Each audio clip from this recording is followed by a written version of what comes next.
Quit beating your meat in the street. Oh, damn it, boy.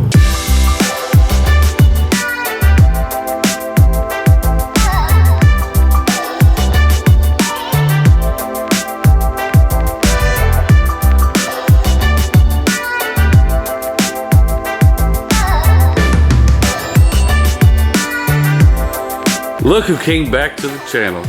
Where you been? Tell everybody your life story. Twerking for dollars. I got warrants, I've been hiding. Not really, that's joke. Ladies and gentlemen, boys and girls, welcome back to another episode of Honda Street Garage. And today we're just talking about some stuff. Bad weather once again, raining outside. And there's not much to work on. So, today I think we're gonna discuss why your swapped car won't start. And what could be the issues of why your car won't run or it's running rough. So me and Andrew here are going to discuss and go back and forth of our old school experiences of why you might be struggling to get your car running and how you might be able to find the solution to get your car running right. So the first thing we're going to touch on is, let's say you have your Honda Civic or, whatever, your EF, your EG, your EK Honda Civic, and you just pulled a running motor out. Maybe it was blown up and you've decided to go with a B20 swap or a LS swap or a GSR swap or a B16 swap, maybe even a K swap. So I guess most people are going to do a B swap. So what are the things that I would look for if the car is not running off the bat and you can't get it started? What would be the first thing I would look for? The main infamous thing is, of course, your main relay. So when you turn the key on, the check engine light should flash on.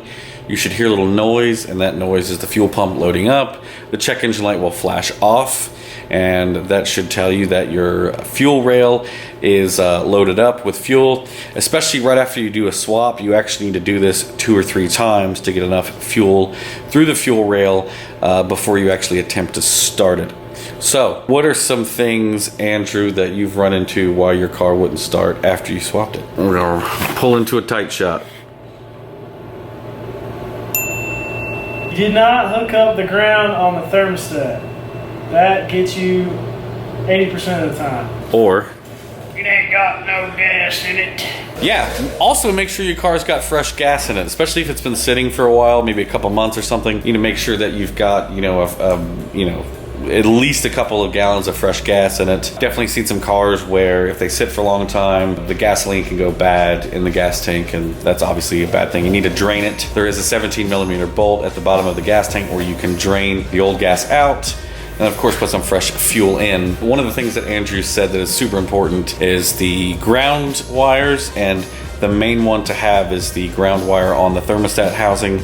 That is super important because it's the ground for the ECU as well as some other things. I will say that having a very good ground from your transmission to the chassis is another one, as well as a ground going from the engine to the chassis. Now, one of the most common things a lot of people don't know about is the grounding issues that EF Civics tend to have, because their grounding system actually loops. It goes from the battery down to the chassis over to the transmission. And a lot of times with those old EF grounding wires, they tend to get corroded and not ground very well. Grounds can cause all kinds of havoc, especially if the car turns over very weak and doesn't want to crank, especially when you have a good battery. Also make sure you have a good fresh battery that's nice and charged up. You do a swap in your car, make sure you have the correct ECU in it. Sometimes LS swaps, B-series swaps will not crank on a D-series ECU. Yeah, so that's another big one, is the ECU. Don't expect a D-series ECU to really run your B-series swap. If you have an LS or a B20, a P75 should work great. If you have a GSR, P72 is the correct ECU, a B16, a P30. And then of course there's the go-to ECU, which is the P28. Now the reason why the P28 is the go-to ECU is because it's chippable, but so is a P06 or a P05 or a P75 if they're OBD1. They're all chippable, but the P28 seems to be the go-to because it already has VTEC in it. A P28 might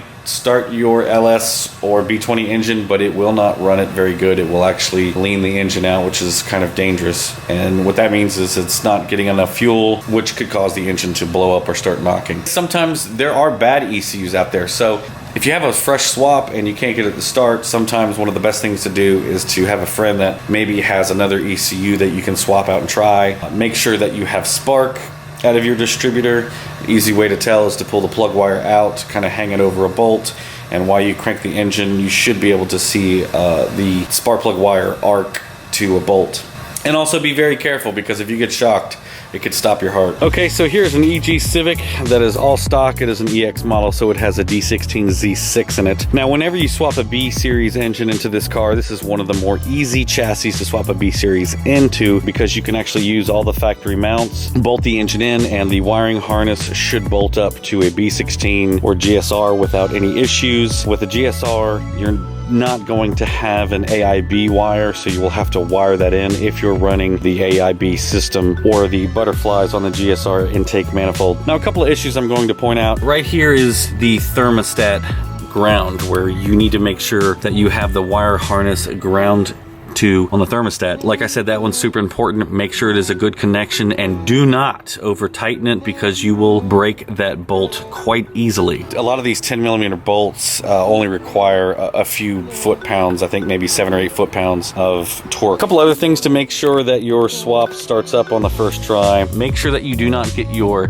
map sensor and your TPS sensor plugged up backwards. A good thing to do before you kind of disassemble your harnesses, maybe even label those. If you get those two plugs wired backwards, the car can run pretty awfully and terribly. Another thing that is actually super important, two plugs that you do not, under any circumstances, want to get backwards. A lot of people don't keep this little solenoid here, which is fine. Whenever you do a swap, you don't have to run this little sensor here, but this plug, if you end up plugging this plug up to the air idle control valve, which they are nearly identical, except for the colors of the wires, you will actually fry your ECU and have a permanent check engine light. The ECU will work, but you will actually burn a couple capacitors up inside the ECU. Big tip right there is to not get those backwards. Another tip when you swap your engine, or even rebuild your engine or anything like that, or if the car has been sitting for a while, it's always a good idea to prime the engine. And what that means is you don't want to try to fire the engine. You want to turn it over to get oil pressure through the engine you might have bought from a JDM importer. On first startup, you want to go ahead and cycle that oil before you actually try to start it. And one of the easiest things that you can do is either just disconnect the ECU altogether, or you can come over to the fuse box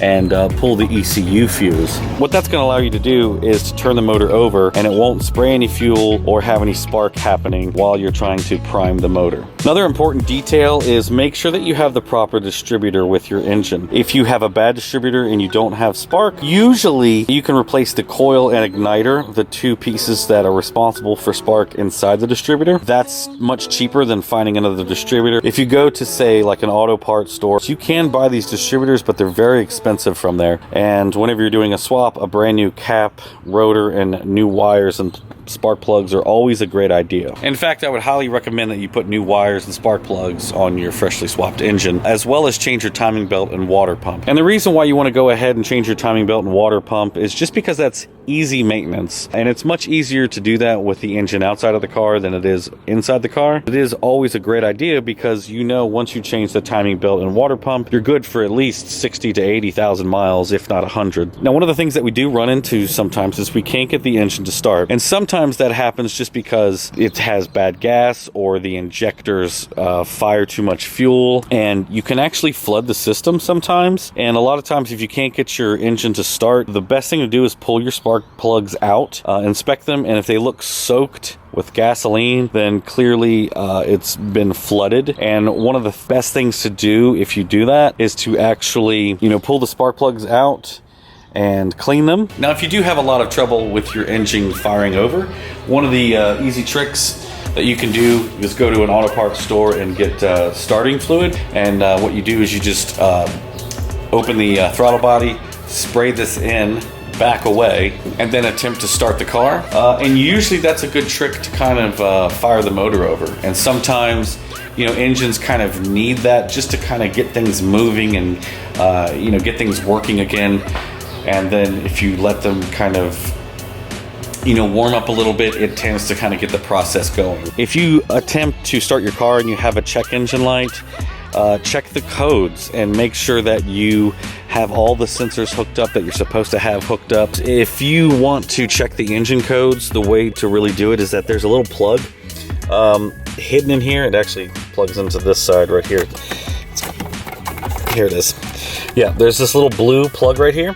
What you do is you stick a paper clip in there or a piece of wire, and you jump these two wires together, and that will allow you to check your engine codes. Now, once you get the motor running, a lot of people start to deal with idling issues. Maybe the engine's going up and down, and I'm here to tell you that before you deal with any idling issues, you need to make sure that you bleed your coolant on these Honda motors. The air idle control valve actually is regulated by the amount of coolant running through it, so that if you have not bled your coolant, then it's going to go up and down and idle high and be all crazy all over the place until the coolant is bled. I have a specific video on how to bleed coolant. Once you have the coolant system bled, the idle should calm down. At least that's the way it should be. It shouldn't lope or go up and down, up and down. If you consistently have that problem, then you may need an air idle control valve. And another thing a lot of people aren't aware of is there's actually a little idle screw here on the throttle body that you can adjust to either raise or lower the idle. And sometimes if that screw is unscrewed, it can cause the idle to go up and down because there's too much going in. A lot of times you don't want that screw fully closed, but you want it almost closed. If your car is idling too low,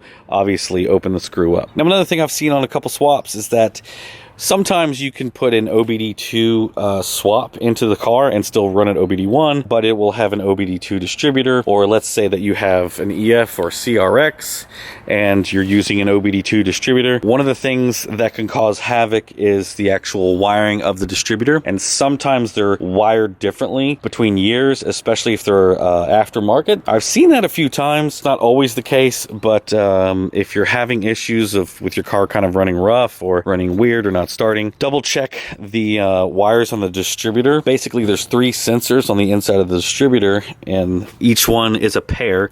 So here you have orange and white, and then you have orange and blue, white and blue, blue and green, and blue and yellow. And then you've got this, which is a power wire. So one of the things that's a common issue with doing a swap on, say, an EF CRX, and you're going from a dual point to multi-point fuel injection for your swap, a lot of times people get confused on the wiring and have all kinds of issues. And part of that is because on an EF, if you multi-point fuel injection swap it and remain OBD0, the green and blue wire and the blue and yellow wire are actually for the cylinder sensor. And whenever you're doing a multi-point fuel injection conversion, you have to add in the cylinder sensor. But one of the things a lot of people don't realize is that for OBD1, the blue and green and the blue and yellow wires are not for the cylinder sensor, they're for the crank sensor. The orange and white are for the cylinder sensor, but on an EF, when it's OBD0, the orange and white are crank sensor, and the blue and green and blue and yellow are for the cylinder sensor. However, on an OBD1, they're actually flipped and they're backwards. Okay, so I'm going to wrap things up, and I'm going to finish off with what is the easiest swap that you can do where you can bolt everything up, plug everything up, and turn the key and go. And honestly, unfortunately, that award goes to the most expensive swap. It is the K series. The reason why, at the end of the day, K is the way, is mostly because after you bolt everything in, and when it comes to dealing with startup issues with K series, the harness actually goes from the engine straight to the ECU. From the ECU, you have what they call a sub harness that connects to the car. Once you have that installed, generally speaking, the K series engine will fire right up as long as it's still in time and there's nothing wrong with the engine. You don't have to usually deal with distributor issues because it's coil on plug. And once you have the fuel system set up the way it's supposed to be, it should just operate the way it should.